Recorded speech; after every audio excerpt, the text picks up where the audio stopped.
Palabras de alegría y esperanza. Es el cuarto domingo de Cuaresma del año C. El comentario de la lectura es de Lucas 15, 1-3, 12-32 y el comentario es del padre Fernando Armelini. Un buen domingo para todos. Hoy se nos propone la más conocida y hermosa de las parábolas de Jesús, que se conoce como la parábola del Hijo Pródigo. Este título revela que estamos centrando nuestra atención sobre uno de los personajes, el que primero entra en escena, el hijo desenfrenado que abandona la casa del padre. Pero él no es el personaje más importante. Y si centramos nuestra atención sobre el hijo pródigo, arriesgamos a no comprender el mensaje más importante que Jesús nos quiere comunicar. Esto es lo que nosotros trataremos de hacer en nuestra reflexión.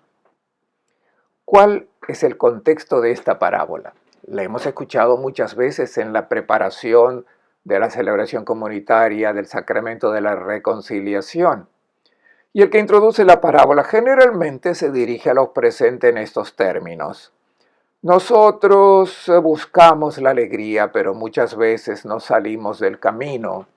Por ejemplo, tú, joven, que abandonaste la práctica religiosa porque tus amigos se burlaban y te decían que eras un atrasado y por eso ya no fuiste a la iglesia. O también te has alejado de los miembros de tu comunidad porque no te llevabas de acuerdo. Ciertamente había desentendimiento y cosas que te fastidiaban, pero te encontrabas bastante bien. Te metiste con otro grupo de amigos. ¿Estás contento?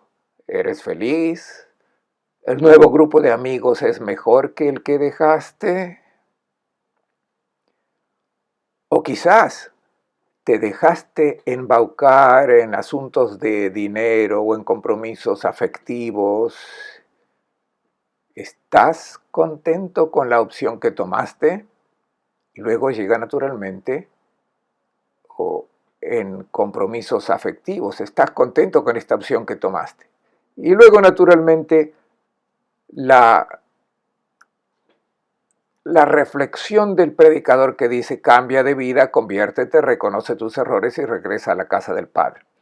Ciertamente la parábola también quiere decir eso, pero no es la razón principal por la que Jesús la narra.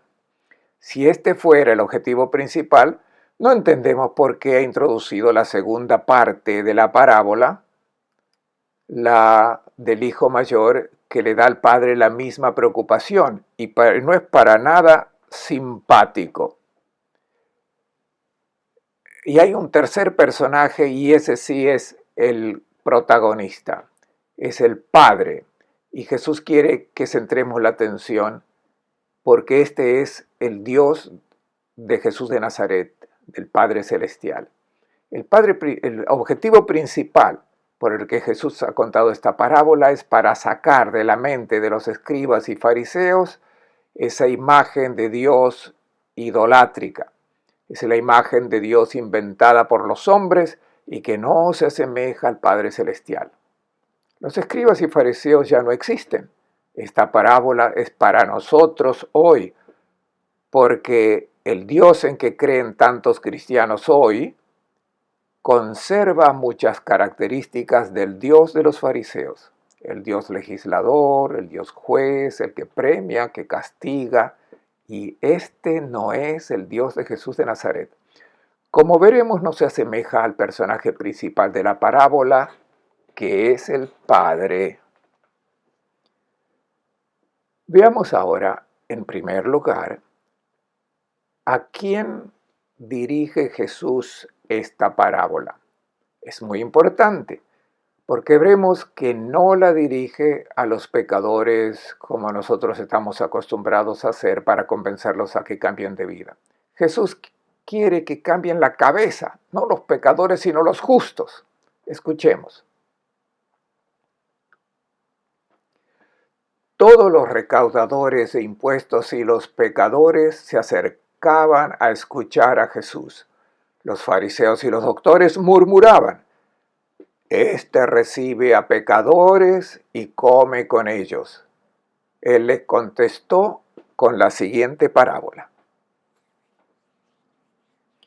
Intentemos visualizar la escena para entender bien a quiénes dirige Jesús la parábola. Son las personas a las que Él quiere convertir.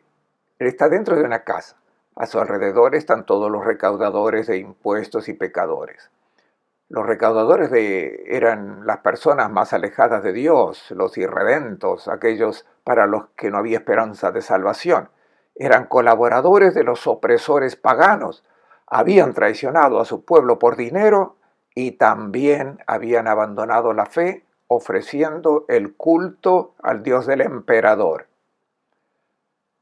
Si Jesús quisiera convertir a esta gente, habría tenido que contar la parábola dentro de la casa, de la habitación, de la sala. Pero no es a ellos a quienes Jesús cuenta la parábola. Afuera hay otro grupo de personas, son los escribas y fariseos. Esa gente decente, gente buena y religiosa que guarda todos los mandamientos. ¿Y qué hacen? Murmura, diagongizein. Quiere decir que están cuestionando el comportamiento de Jesús y que dicen, este recibe a pecadores. Noten que no dice el nombre, no. Otros, este tal, ni siquiera dicen su nombre. Este recibe a pecadores. El verbo que se utiliza no significa que lo haga una vez, sino que lo hace siempre, que su estilo de vida, el acoger a los pecadores en su casa y comer con ellos. Comer del mismo plato con los pecadores significa contaminarse. Y ninguno de estos escribas y fariseos entran en la sala donde se encuentra Jesús. Esta gente que están fuera dicen, esta persona que seduce incluso a las multitudes, ¿cree en Dios? Porque Dios no está junto con los pecadores, odia a los pecadores, está del lado de los justos. Recordemos el fariseo que reza en el templo y le dice a Dios, yo no soy como este publicano de allí, y también tú también lo desprecias, pero nosotros dos somos amigos porque yo cumplo todos los mandamientos, yo soy bueno, ayuno 2 veces a la semana. Jesús no cree en ese Dios, no cree en el Dios que ellos tienen en mente. Son pobres e infelices. Jesús sabe que estos escribas y fariseos no son gente mala, sino gente que cree en un Dios que no existe. No es el Dios que Él vino a presentar al mundo. Y estas personas no experimentan la alegría de sentirse amadas independientemente de si son buenas o menos buenas, porque el Dios que Jesús presenta es un Padre que ama a todos. Y esto está fuera de la lógica de los escribas y fariseos. Jesús los ama, quiere hacerlos felices, porque si no aceptan a este Dios que propone Jesús, estarán siempre enfadados en la vida, se pelearán con todos los que no piensen como ellos, porque no han comprendido la gratuidad del amor del Padre. ¿Cómo hace ahora Jesús para salvar a los escribas y fariseos a quienes ama? Quiere llevarlos a la alegría. Adopta una pedagogía que no es la que generalmente utilizamos nosotros. Nosotros comenzaríamos inmediatamente a discutir con los escribas y fariseos. Es un error porque perderemos. Ellos nos llevan a su campo, nos hacen razonar como hombres y razonando como hombres, como su Dios razona según los criterios de justicia de este mundo, ellos ganan. Jesús no sigue esta pedagogía de la discusión para ponerlos contra la pared. No, perdería, porque el Dios que tienen en mente es exactamente como ellos. De hecho, ellos lo han inventado a este Dios. Jesús narra una parábola y la parábola no impone una verdad. la hace surgir del interior del oyente. Al final, quien escuchó la palabra es el oyente el que pronuncia el juicio. Escuchemos cómo comienza la parábola. El primer personaje es el hijo pródigo. Escuchemos. Un hombre tenía 2 hijos. El menor dijo al padre: Padre, dame la parte de la fortuna que me corresponde. Él le repartió los bienes. A los pocos días, el hijo menor reunió todo y emigró a un país lejano, donde derrochó su fortuna viviendo una vida desordenada. Padre, dame la parte de la fortuna que me corresponde. Según lo dispuesto en el libro del Deuteronomio, capítulo 21, la parte del hijo menor es 1/3 de la herencia y 2/3 le corresponden al hijo mayor. ¿Qué significa pedir la herencia al padre que aún vive? Equivale a decirle: Padre, para mí estás muerto y enterrado. Ya no tengo nada que ver contigo. Si existes, no soy libre para hacer lo que quiero. No puedo ser feliz. Eres un estorbo para mi vida. Esto significa pedir la herencia. Y como aquí el Padre representa a Dios, nos vemos reflejados en la forma de razonar y de pensar de este joven y en las elecciones que hace. Vemos reproducido lo que les ocurre a tantas personas hoy en día que se alejan de Dios, que se alejan de la casa paterna porque tienen la misma concepción de Dios que este hijo tiene de su padre. ¿Qué imagen de Dios hay detrás de estas elecciones de vida del muchacho y de tantas personas de hoy que se alejan de Dios? Es la imagen errónea del Padre, la imagen equivocada del rostro de Dios. Se le ve como un padre patrón, un antagonista de la libertad y la alegría, que no me deja hacer lo que creo que está bien para mí. Aquí tenemos toda una catequesis presentada de manera incorrecta, en la que presenta a Dios como un patrón que tiene derecho a dar órdenes y quien las cumple es bendecido y quien las transgrede es castigado. Gran parte de nuestra catequesis se ha planteado así. Hemos puesto el carro delante de los bueyes. En primer lugar, deberíamos haber presentado el rostro de un padre que ama a su hijo. Solo quien se siente amado escucha con confianza, confía en lo que el Padre le dice. De hecho, los mandamientos se llaman las 10 palabras que un padre amoroso te dirige porque quiere que seas feliz. Y si no entiendes esto y crees que tiene derecho a imponerle, y si no te castiga a los que desobedecen, entonces quieres huir de casa. Cuando el Padre Celestial me dice, no mates, no es que te castigues si matas, sino que te sugiero esto, te dirijo esta palabra, porque quiero que seas una persona auténtica. Si matas, eres una bestia, no un hombre. Si cometes adulterio, no debes hacerlo, no porque te castigue, sino porque te deshumaniza. No debes robar, no porque te castigo si robas, sino porque no eres un hombre si robas, si calumnias. Es aquí entonces cuando el rostro de este padre cambia, que no es un patrón, sino uno que te ama y por lo tanto te muestra el camino de la vida y la verdadera alegría. Solo lo escuchas cuando tienes esta imagen correcta del rostro de Dios. Y de hecho, Notamos como en los evangelios Jesús nunca habla de obediencia. Hipacue, obediencia. Nunca aparece este término. Jesús nunca dice que hay que obedecer a Dios. Dice que hay que ser como el Padre Celestial. Entonces, ¿qué pasa con los que tienen una imagen incorrecta del rostro de Dios que se refleja en esta imagen del hijo que huye de casa? Se alejan.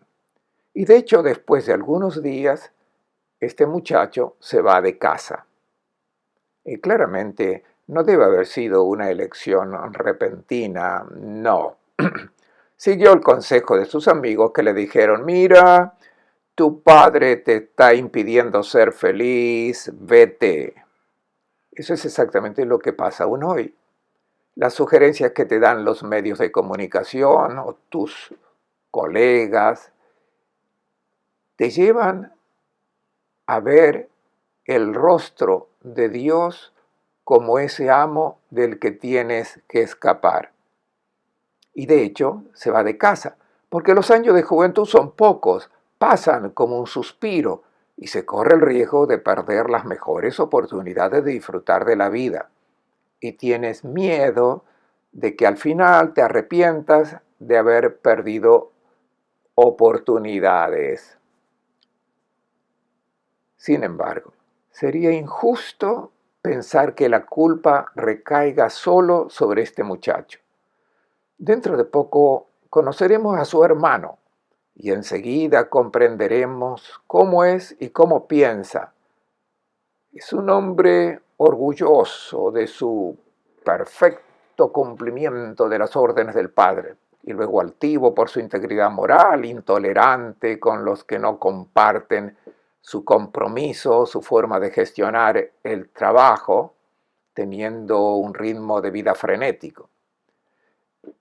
Es muy difícil vivir al lado de un hermano así, de quien también tiene una imagen incorrecta del Padre, como la de un patrón, como lo dirá más adelante. Yo obedezco, sigo tus órdenes. Hoy buscamos muchos chivos emisarios para explicar el abandono de la iglesia y decimos que es la mentalidad hedonista, la degradación moral, la mundanidad, la pérdida de valores. Pero si las iglesias se vacían, será solo culpa de estos hermanos menores, ¿o no tendrán también los hermanos mayores alguna responsabilidad? Ahora, escuchemos lo que le pasa a este muchacho que piensa que será feliz solo dejando la casa del padre. Cuando gastó todo, sobrevino una carestía grave en aquel país y empezó a pasar necesidad. Fue y se puso al servicio de un hacendado del país, el cual lo envió a sus campos a cuidar cerdos. Deseaba llenarse el estómago con las bellotas que comían los cerdos, pero nadie se las daba.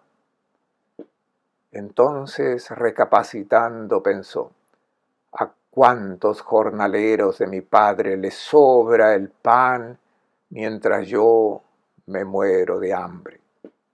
Me pondré en camino a casa de mi padre y le diré: he pecado contra Dios y te he ofendido. Ya no merezco llamarme hijo tuyo. Trátame como a uno de tus jornaleros. Y se puso en camino a casa de su padre. La buena vida no dura mucho, el dinero se acaba. ¿Y qué son esas cosas que se acaban? Son ídolos que se desmoronan. Estos ídolos en los que este joven puso toda su confianza, convencido de que le darían placer y alegría. Tu estado físico que tanto te importaba, el encanto de tu apariencia juvenil, recuerda que se desvanecen. En un momento determinado llegan las arrugas y la celulitis, y si confundes la alegría con el placer, En un momento determinado, cuando vas a buscar el placer, este desaparece. Adoras el éxito en la carrera y por la carrera incluso dejas de lado a tus amigos e incluso a tu familia.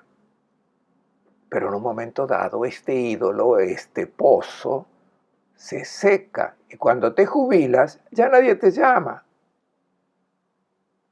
El placer de los banquetes cuando con los años tu salud ya no te lo permite, los viajes, los cruceros, cuando te haces viejo, tienes que olvidarlos.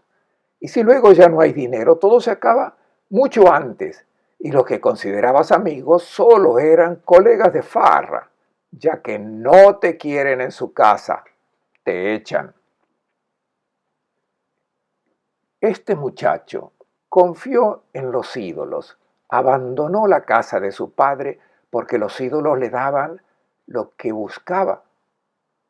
Y en vez de saciarse, ahora tiene hambre. ¿Y a qué se ve obligado? A ponerse al servicio que lo manda al campo a cuidar cerdos. No quería compartir los proyectos de su padre, quería ser independiente, autosuficiente, autónomo en sus decisiones para ser libre y ahora se encuentra esclavo de los ídolos.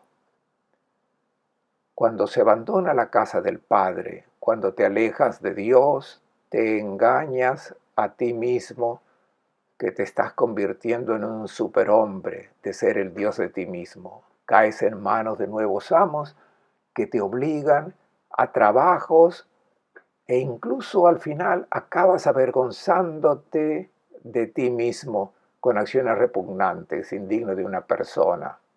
Por ejemplo, si abandonas a Dios y confías en el ídolo del dinero, este que te promete mucho, pero el dinero te da órdenes, te hace hacer cosas que nunca hubieras querido hacer, como explotar a los débiles, engañando, mintiendo, robando, adulando, o buscando el éxito porque eso te da placer, un aire nuevo. Pero, ¿qué te pide este ídolo? Hacer componendas para ganar reconocimiento, ganar visibilidad, hacer cosas de las que te puedes avergonzar. Porque el pecado te promete mucho, pero te aleja cada vez más de donde quieres ir. ¿Cómo saciar esta hambre? Este muchacho es tentado de robar las algarrobas de los cerdos, pero no se baja a este nivel, es decir, a resignarse, ponerse junto con los cerdos a comer algarrobas. Pero nadie se las daba. El hombre debe saciar su hambre, pero el hombre sacia su hambre aceptando la comida que uno de sus semejantes pone en sus manos, y en este intercambio de alimentos se realiza el ser humano. No es descendiendo a comer con los cerdos, tirándose al suelo, no, sino mirando a su lado y relacionándose con su hermano. Este muchacho tiene hambre, pero nadie le daba. ¿Qué significa? Es una pincelada muy efectiva que se da para decir que nadie está dispuesto a echarte una mano en un mundo regido por la lógica de los ídolos. Cuando uno se aleja de Dios y se entra en una sociedad donde se rinden culto, si alguien te echa una mano, lo hace por interés. Si no tienes algo que darle a cambio, no recibes ninguna ayuda de él.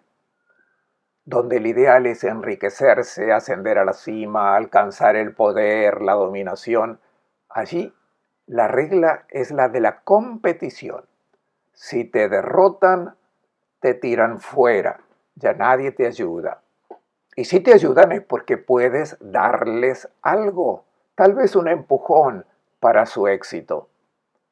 Esta es la lógica de la sociedad idolátrica, donde este joven fue a parar. ¿Qué ocurre ahora? Se hunde. Es inevitable porque los ídolos se desmoronan en un momento determinado. Vuelve a entrar en sí mismo y empieza a razonar. Tengo hambre. ¿Qué estoy haciendo? Estoy aquí. Soy asalariado. Me pagan muy poco por un trabajo de lo más vergonzoso. En cambio, en la casa de mi padre tienen mucho más. Tienen pan en abundancia, mientras que aquí, en cambio, me muero de hambre. ¿Qué hago? Hace un razonamiento y para comer, porque es el único problema que le preocupa en este momento, dice, voy a casa de mi padre y le diré que me acepte como un empleado, gano más y me tratan mejor. La pregunta, ¿está arrepentido este muchacho? La respuesta es claramente no. En sus palabras no hay ninguna señal de una toma de conciencia de haber cometido un error. El único problema que tiene es encontrar la forma de saciar su hambre. Si en el momento ese hubiese aparecido otro sinvergüenza como él que le hubiera dicho, mira, tengo mucha plata, mucho dinero, no tendría ningún problema, se olvidaría de nuevo y seguiría confiando en esos ídolos que le han traicionado. No hay señales de que se arrepienta. Si hubiera dicho, ¿qué es lo que he hecho? Me pregunto cómo sigue mi padre. ¿Cómo hago a presentarme cuando le dije, para mí estás muerto? Entonces, si hubiera pensado, regreso a la casa de mi padre y le digo, solo he venido a pedirte disculpas, sé que te he hecho sufrir de una manera increíble, no soy digno de que me llames hijo, no quiero quedarme en esta casa ni siquiera para tomar una taza de té porque no lo merezco. Y luego me iré. Me voy a quedar bajo un puente. Aquí te hice sufrir mucho, aquí no me puedo quedar. Eso sería arrepentimiento, pero aquí no hay una palabra de este tipo en este muchacho. Esto hay que tenerlo en cuenta para entender ahora el rostro del padre. El joven sigue teniendo en mente la idea del padre patrón, y esto es lo que también ha entrado en nuestras mentes con cierta catequesis. Cuando se dice, has pecado, has cometido un error, pide perdón a Dios. Si le pides perdón porque te has dado cuenta de que has cometido un error, Él te perdona, no te castiga.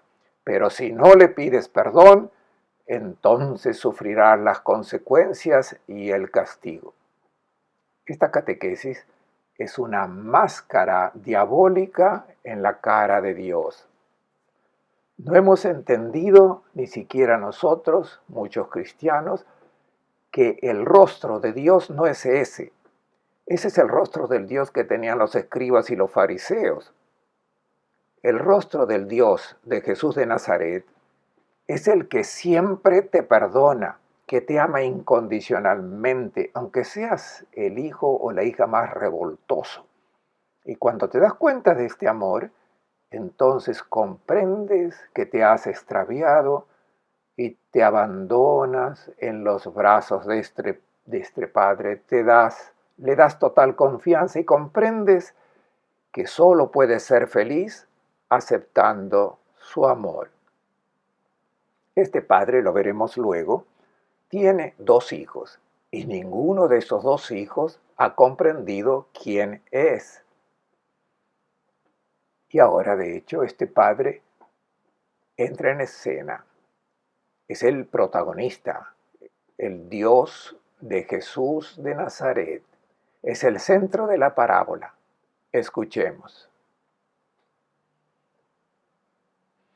Estaba aún distante cuando su padre lo divisó y se esterneció. Corriendo, se le echó al cuello y le besó. El hijo le dijo: Padre, he pecado contra Dios y te he ofendido. Ya no merezco llamarme hijo tuyo. Pero el padre dijo a sus sirvientes: enseguida traigan el mejor vestido y vístanlo. Pónganle un anillo en el dedo y sandalias en los pies. Traigan el ternero engordado y mátenlo. Celebremos un banquete, porque este hijo mío estaba muerto y ha revivido. Se había perdido y ha sido encontrado. Y empezaron la fiesta. Los rasgos del Dios de Jesús de Nazaret se trazan perfectamente en la figura de este padre. Nos presenta su reacción al regreso de su hijo con 5 verbos, y los examinaremos porque serán un motivo para que verifiquemos si realmente creemos en este Dios o si todavía tenemos en mente la imagen del Dios de los escribas y fariseos. Primer verbo. Estaba aún distante cuando su padre divisó a su hijo. No es que estuviera trabajando y entonces miró hacia lo lejos y vio que su hijo venía. No, se trata de una mirada que siempre ha tenido, en la dirección a ese horizonte más allá del cual había visto partir a su hijo. Nunca ha apartado la vista de ese horizonte, esperando pacientemente su regreso. Esta no es la mirada del Dios de los escribas y fariseos. El Dios de los escribas y fariseos es el Dios legislador, que luego se queda con la mirada para controlar quién hace lo que él ha ordenado y quién transgrede sus mandamientos, para premiar y castigar. Es el Dios que todavía adoran tantos cristianos que se sienten asalariados y que esperan su paga al final del día. Dios no es este no es el Dios de Jesús de Nazaret, no es el de la mirada que estaba pintado en ese triángulo, el ojo de Dios con la escritura, Dios te mira. Ten cuidado, no robes porque Dios te ve, no cometas adulterio porque Dios te ve, y toma nota y al final te manda al infierno. Esta es la mirada del Dios de los escribas y fariseos. La mirada del Dios de Jesús de Nazaret es solo una mirada de amor que acompaña siempre al Hijo cuando hace el bien y sobre todo cuando se aleja del camino de la vida para devolverlo al camino de la gloria. Segundo verbo. Se enterneció. Aquí hay un verbo griego que todos hemos oído citar. Splangenizomai, deriva de splangera, que son las entrañas. También en el Antiguo Testamento tenemos la misma imagen en el término hebreo, cuando Dios se presenta Ani Rahum, Ranum. Rahum viene de Regem, el útero materno. Quiere decir que Dios experimenta por el hombre un amor visceral, que es el de la madre para el niño en su vientre. No se puede imaginar una emoción más íntima y fuerte que esta. En el Nuevo Testamento, el verbo splangenizomai se repite 12 veces y siempre se refiere a Dios o a Jesús. Esto es una verificación para nosotros. ¿Es este amor el que cultivamos que nos hace parecernos al Padre Celestial, que amamos y también nos interesamos por nuestros hermanos, como el Padre Celestial, con la misma atención, con la misma pasión de amor? Tercer verbo, corriendo. Los grandes señores nunca corrían, hacían correr a los sirvientes. Tenían un porte siempre noble, con calma, desprendido. A este padre la emoción le ha hecho perder claramente el control de sus reacciones. Ya no razona más con la cabeza, sino con la emoción de sus entrañas. Empieza a correr, es peligroso para un anciano. Si tropieza se cae. Y aquí la gente que lo ve correr se pregunta, pero ¿no es esa persona noble que conocemos? Es verdad, ha perdido la cabeza. El que ama no le importa lo que diga la gente, actúa escuchando su corazón. Cuarto verbo, se le echó al cuello. Algunas traducciones dicen lo abrazó. No, el texto griego dice epetesen epiton trakelon autou, que significa él estaba corriendo y a un cierto punto simplemente no pudo aguantar más porque había corrido todo lo que podía y cayó sobre su cuello. Quinto verbo, le besó. No es filein, sino catafilein. No podía dejar de besarlo. Y no le preguntó si estaba arrepentido. No, no, es su hijo siempre. No le importa si está arrepentido. No quiere escuchar que le pida perdón. No. ¿Cómo reacciona el hijo? Con el estribillo que había preparado porque quiere ser acogido como siervo. Entrará en la dependencia de este nuevo amo que es mejor que el que tenía cuando estaba lejos. Padre, ya no soy digno de ser llamado tu hijo. Y el padre lo interrumpe porque no quiere ni oír que su hijo se presente como siervo. Dios no quiere gente que lo sirvan.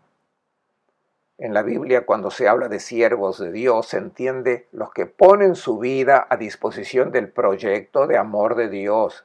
No se sirve a Dios. Eran los dioses paganos los que querían hombres a su servicio. El Dios de Jesús de Nazaret es siervo de los hombres. Muchas personas piadosas y devotas se consideran asalariados que esperan al final del día el premio. Y cuando se les menciona que Dios dará la alegría de la entrada en su casa a todos, se enfadan porque dicen, pero yo me he portado bien y por tanto ese otro que se ha portado mal debe ser castigado. Te sientes creyente profesando tu fe, no la fe del Dios de Jesús de Nazaret, sino en el Dios que tienen en mente los escribas y fariseos. ¿Qué hace ahora el Padre?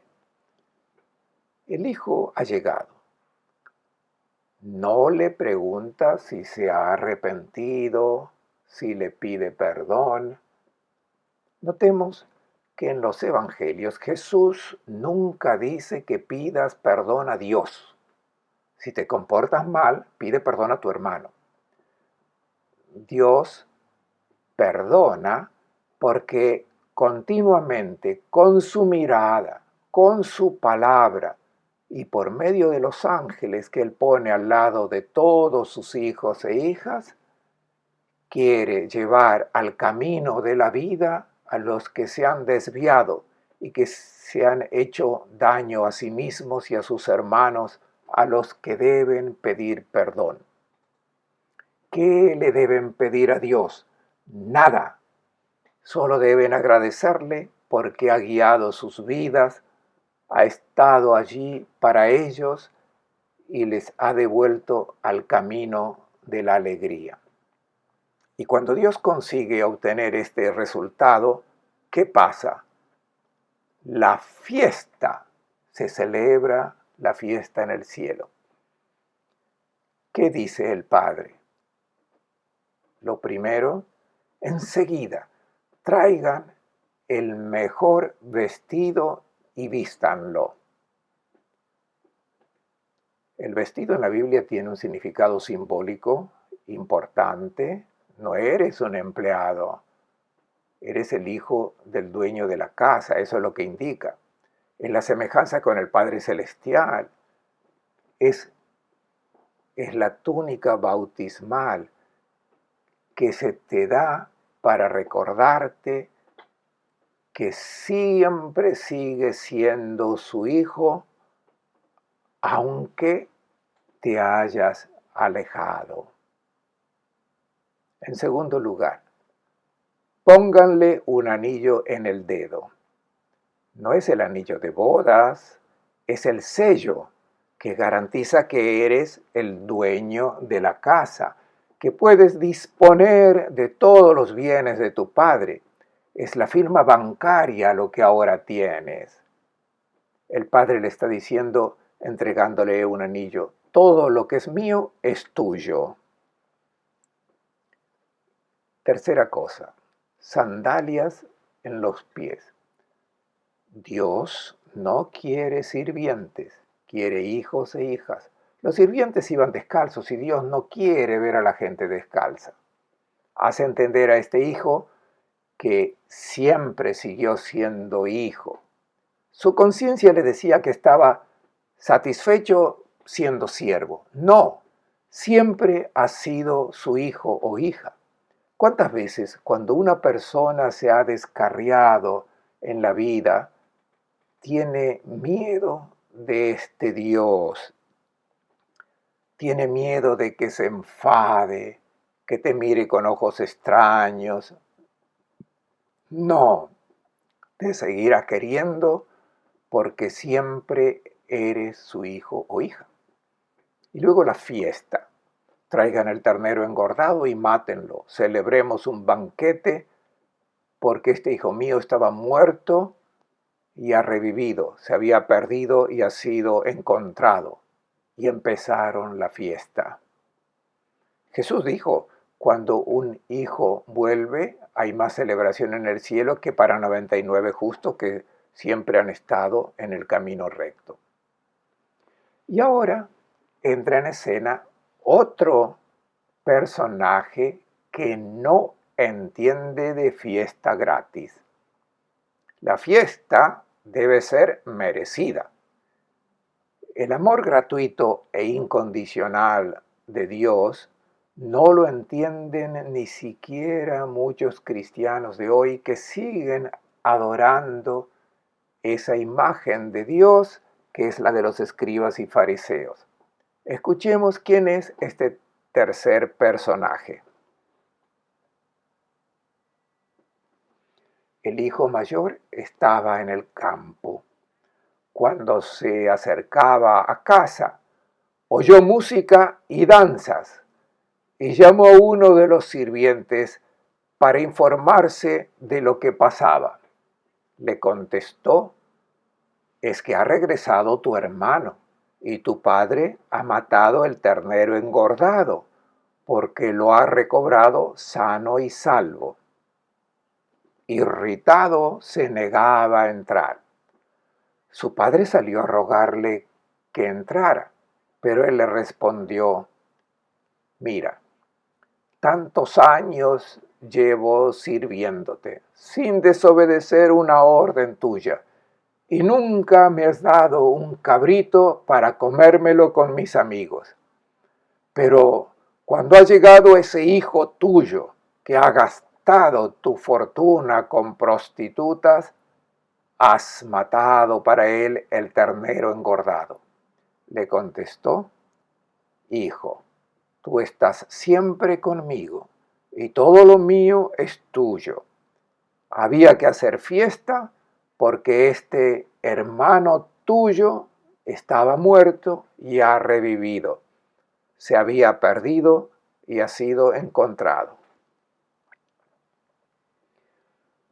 A Jesús no le resultó difícil, al contar la parábola, hacernos identificar con el hijo menor, porque a nosotros también nos ocurre a menudo que nos alejamos de la casa del Padre, que razonamos con la cabeza, que no nos fiamos de su palabra, por lo que nos alejamos de Él y luego nos encontramos mal y volvemos a la casa del Padre. A Jesús le resulta más difícil quitarnos de la cabeza la imagen de Dios que es la de los escribas y fariseos, el Dios que premia y castiga. Esta es la razón por la que nos presenta la figura del hermano mayor, que reproduce exactamente al escriba y al fariseo.